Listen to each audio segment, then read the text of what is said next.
Hey guys, Czar here. Happy Friday. Hope all is well. Trust you're having a good day so far. It's 9:27 a.m. We're about 2.5 minutes away from the open here on Freaky Friday. We had NFP today. Non-farm payrolls came in weaker than expected, and the market sold off. Let's take a look at these daily charts. I call this the daily frame for the three sisters, NASDAQ, S&P, and Dow. From left to right, you can see the sell-off continues here on the NASDAQ and on the S&P and now on the Dow as well. We've broken into a new range down here below. You see that there? So far rejecting right at this wick that goes back to May 31st of this year. Today being August the 2nd, by the way. August the 2nd, Friday. And we are also here testing this range below on the S&P, and we did earlier here on the Dow as well. So we're going to be very, very patient here this morning on the open as this market is reacting to what's happening, well, really around the globe. The world markets are selling off for the most part. I think Canada's fairly firm, but the rest of them, Japan was hammered last night, I believe, down over 6% at one point.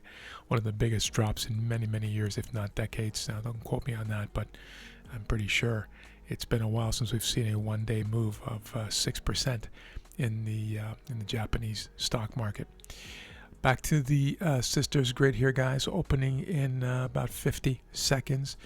We're about to open here, guys. I'm going to be super patient, not only because of the market action overnight and this morning, but also because of some of the things that are happening around the world with threat of attack on Israel and what have you, but also with the fact that it's Friday, and Friday can be a little wonky.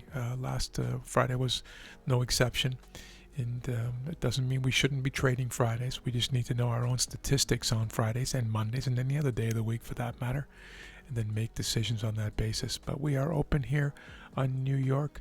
Another 30 seconds to go in the first candle. I'll bring you back after it forms, and we'll get into this. All right, guys, here we are on the power grid, my trading grid with the daily, the 30-minute, and the 1-minute chart here. I'm actually going to drop down to the 30-second chart here today, given how much movement we've had overnight and this morning. I want to see this in a bit more detail. I'll sometimes do this, drop down to the 30-second. I think I did it yesterday as well. And I'm going to move this zone up a little bit, let this thing move around and give it a bit more freedom of movement, but we are range bound for now. Of course, this big candle was the NFP reaction at 8:30 this morning. This is the 9 o'clock candle, and now we're into the 9:30 candle, of course, in regular trading hours.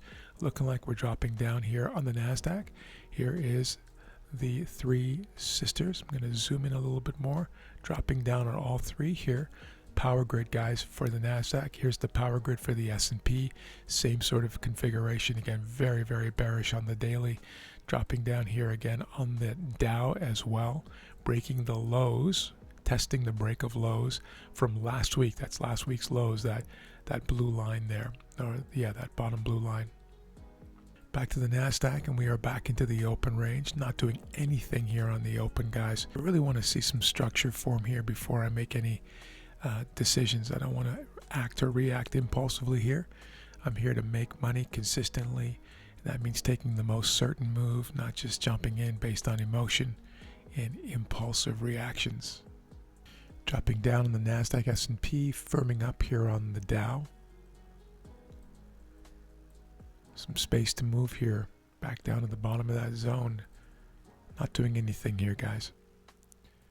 All right, we're dropping down on all three here, guys. Very tempting to sell into this, but I'm not going to yet. I'm going to wait and see if we can get some structure. Ideally, a pullback and a retest of that open range would be nice with the EMAs, and then potentially a short. For now, nothing. Now we're getting a pullback here, guys, on the NASDAQ and the S&P. Dow doing its own thing, typically marching to its own drummer these days. There's that retest back into the open range. Let's see if this is going to become a bullish move, or if we're going to round over and drop all the way down here. We'll see. It looks like the dip buyers have come in here in full force now and rallying this thing up. We got 1, 2, 3 big 30-second candles. I'll remind you, this is a 30-second chart, not a 1-minute chart. New highs here for the session on the NASDAQ, and I'm not biting on this. I'm going to hold off here. We're just tagging into vwap on the NASDAQ and trying to break above here on the S&P. Just going to sit this out for a while. I really want to see this play for a bit. This daily is so bearish, guys, that I'm really struggling to even consider a long off of this top here. Nice clean shift, nice orderly pullback to the open range. This is a break and a retest, but this overall sentiment and overnight weakness is really keeping me on the sidelines here.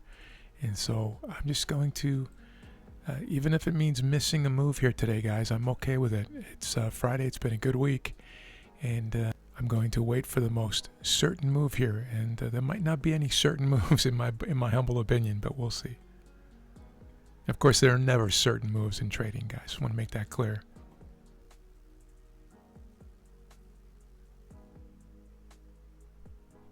And now just consolidating here, just below VWAP, really below VWAP on all three. And so a little bit of this bearishness kind of continuing here. Even though we are above open range on these two, now inside of open range on all three. Shift candle, guys, below EMAs, waiting for this thing to close.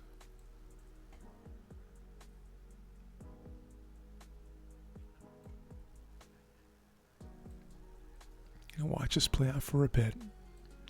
This is not an order, guys. I'm just bringing out a marker just to do some measuring here. I want to see a couple of things. That's 114 points from there. These are big moves, big moves here today.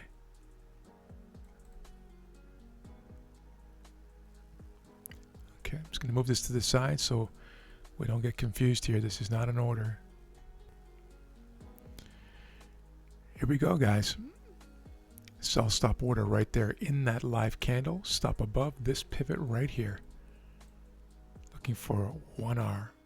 Not it, and I'm in right there. You see that? Short the NASDAQ here, guys. Not at session low, but below the open range on the second attempt.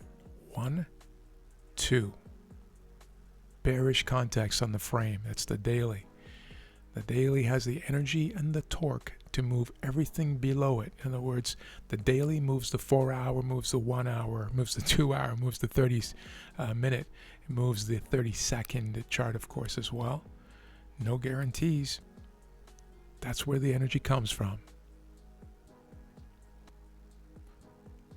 Getting some alignment now from the three sisters, below open range on the NASDAQ, dropping below on the S&P, but 3 bearish candles, and of course 3 bearish candles below open range now on the Dow, right? So we got some alignment here, kind of bolstering this idea that we're going lower, below VWAP, below EMAs, 9 below the 21, 9 below the 21, below open range, and the daily very much saying we're going lower.